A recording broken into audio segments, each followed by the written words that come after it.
and coming here to California, I began to work with younger children than I had worked with before, which is a very new experience, who were playing computer games with undergraduates from the university as a sort of informal learning experience.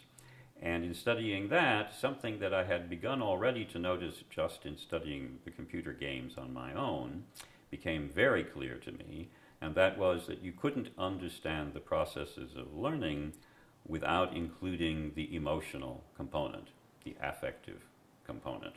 And so my most recent work has all been oriented to integrating the analysis of the sort of cognitive or ideational dimensions of learning with the affective or emotional and interpersonal dimensions of learning.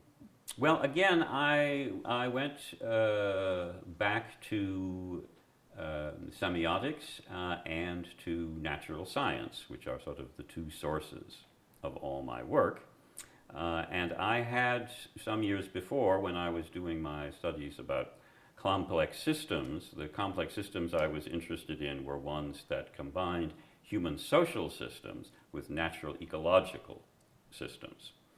And a lot of the core theoretical ideas for doing that, among the people that I read and talked to, came from a field of biosemiotics, which is probably better known in Europe than it is in the United States.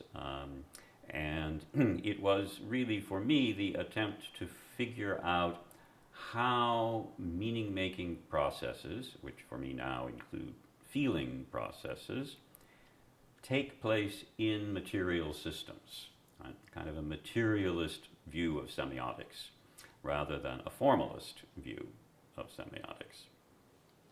And so my approach to that essentially was to say, why can't we do for our perspective on feelings and emotions what we've already done for our perspective on cognition?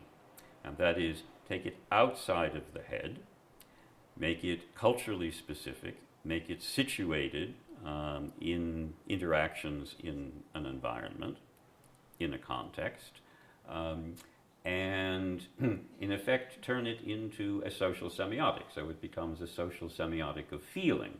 And it became clearer and clearer to me that the traditional distinction between thought and feeling is an ideological distinction.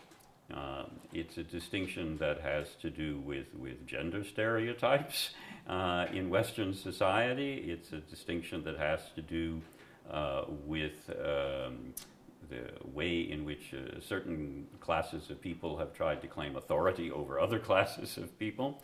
And it's very unhelpful to make a radical distinction between thinking and feeling. There is no meaning-making without feeling, and there's no feeling apart from its meaningfulness for us.